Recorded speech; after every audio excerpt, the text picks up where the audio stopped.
अपार महिमा सांगतो भक्ताला। कणकेश्वरा तुझा अपार महिमा सांगतो भक्ताला।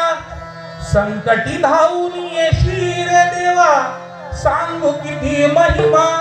देवा कृपा करी आम्हावरी जागवी थोरात सारी। देवा कृपा करी आम्हावरी जागवी थोरात सारी। आज दर्शन देण्याये भजनी भादू तल्लीन आता दे आम्हावर दान। भजनी भादू तल्लीन आता दे आम्हावर दान। भजनी भादू तल्लीन आता दे आम्हावर दान।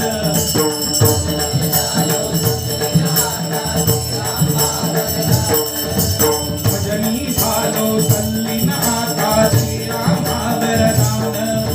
भजनी भादू तल्लीन आता दे आम्हावर दान।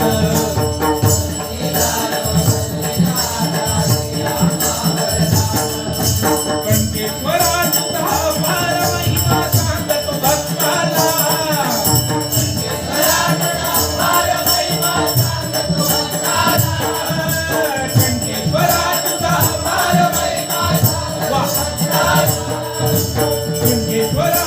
अपार महिमा सांगतो भक्ताला।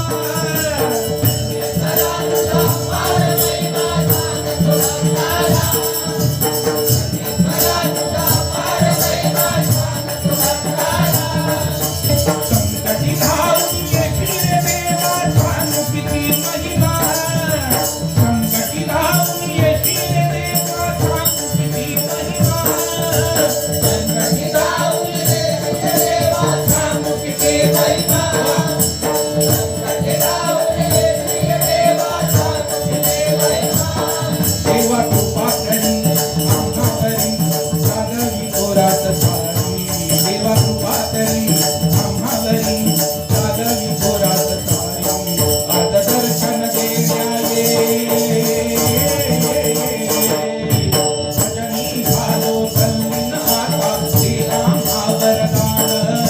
भजनी भादू तल्लीन आता दे आम्हावर दान। भजनी भादू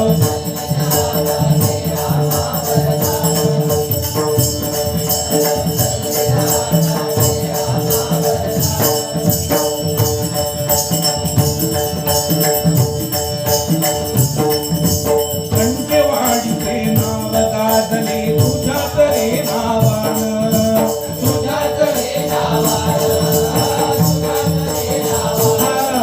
बघा, या कणकेवाडीचं नाव प्रसिद्ध कोणामुळे झालं असेल तर या देव बाप्पा गणपती कणकेश्वरामुळे आहे।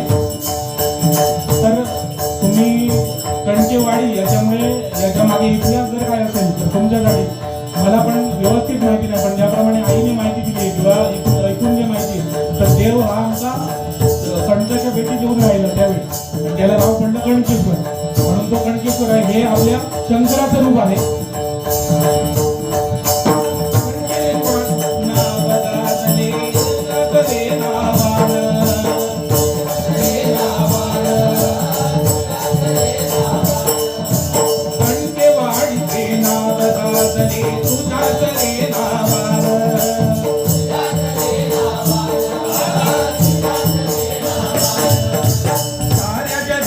रक्षण करता दिले तुला वरदान.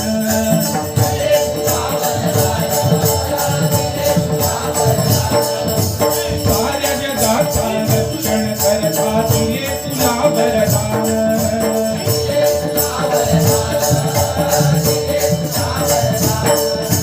संकटी धावून येशील देवा सांग किती महिमा. कणकेश्वरा तुझा अपार महिमा सांगतो भक्ताला. देवा कृपा करी आम्हावरी साधवी थोरात सारी. देवा कृपा करी आम्हावरी साधवी थोरात सारी. आज दर्शन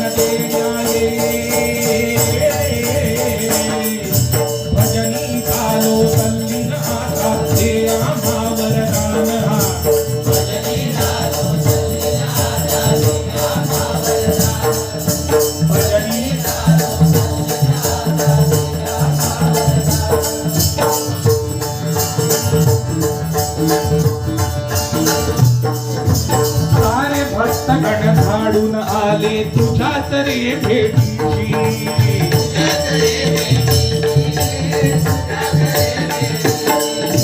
सारे भक्तगण धाडून आले तुझ्याच रे भेटीची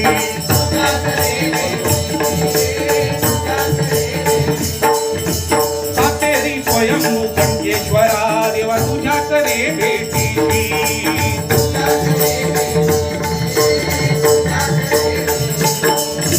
सातेरी स्वयंभू कंकेश्वरा तुझ्याच रे भेटीची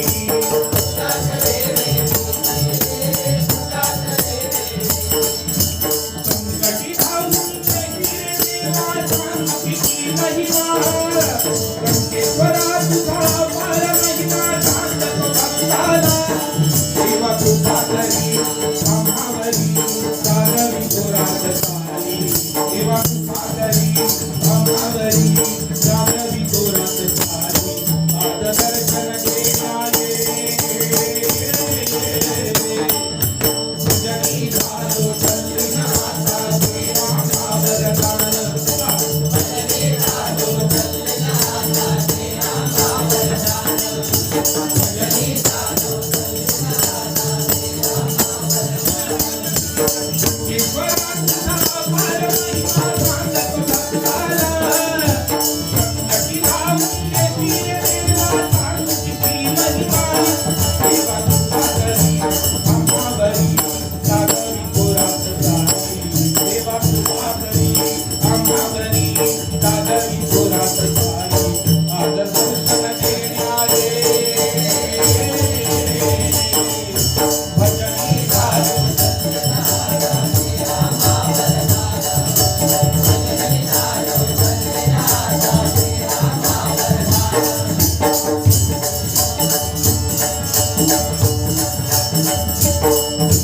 किती सुंदर हे रूप शिवाचे कंठेश्वर तुझाचे कंठेश्वर तुझाचे किती सुंदर हे रूप शिवाचे कंठेश्वर तुझाचे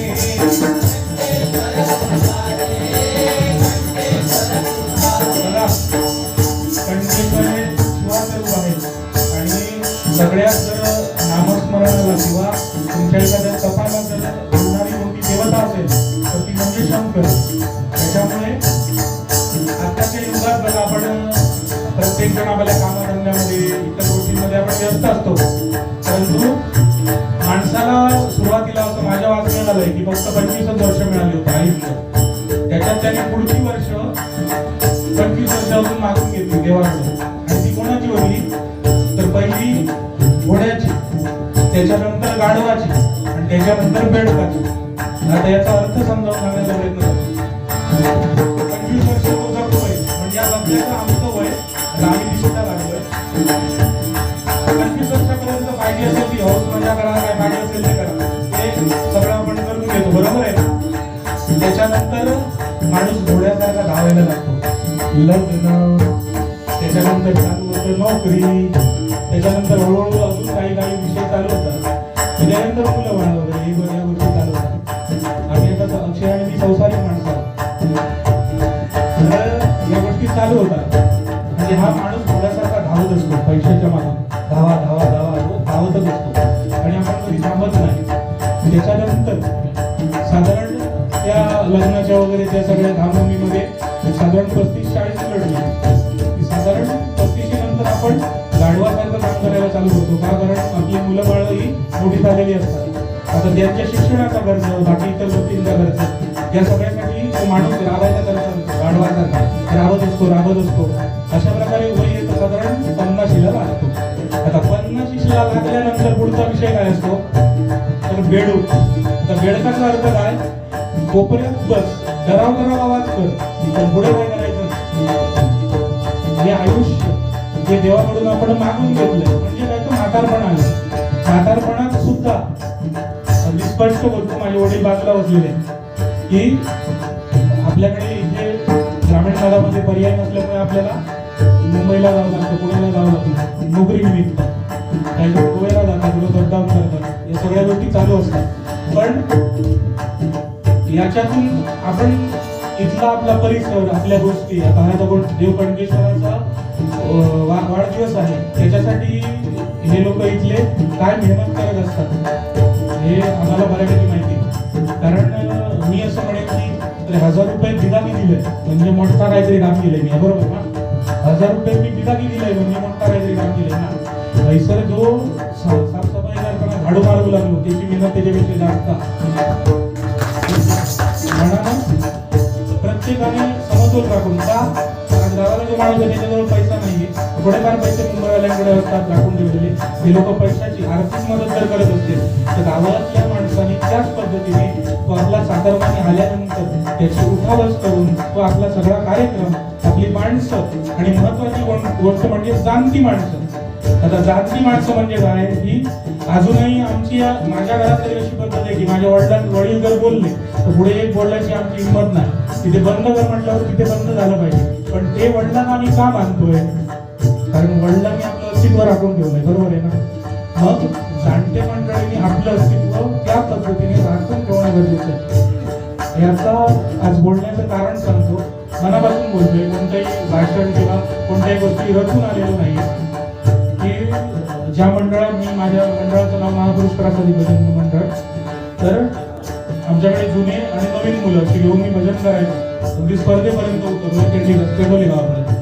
पण जर तुमच्या भजन मंडळामध्ये एखादी जर कीड निर्माण झाली की ती हळूहळू पोखरायला चालू करणार. देवाची एवढी माझ्यावरती कृपा आहे ना आजपर्यंत, की कुठेही बाहेर भजनाला बसलो आणि कधी माझ्या हातून नामस्मरणाच्या ऐवजी चुकीची कोणती गोष्ट घडली असं झालं नाही. आणि महत्वाची गोष्ट काय असते की ही संगत चांगली, नाही तर 745 वाले बसणारे पण आपल्याकडे आहेत आणि ते आपल्याला मिळतात. मग त्याच्यात बसायचं की ते नामस्मरण करायचं हे आपल्यावरती डिपेंड आहे. तर आज या कणकेश्वराच्या वाढदिवसानिमित्त बोलणं केलं, एक छोटासा अभंग गातो यानंतर आणि पुढील अक्षयकडे होतो. अक्षयला सांगितलेलं आहे साधारण 10:30 पर्यंत भोजन कमीत कमी झालं पाहिजे असं मला त्यांनी सांगितलेलं आहे. त्या हिशोबाने तू काय 4-5 अभंग, 2-3 गवळणी आणि 2 सज्ज वगैरे जे काय असेल ते घेऊ शकतो. आपल्याला काही अडचण नाही, आपल्याकडे भरपूर वेळ आहे.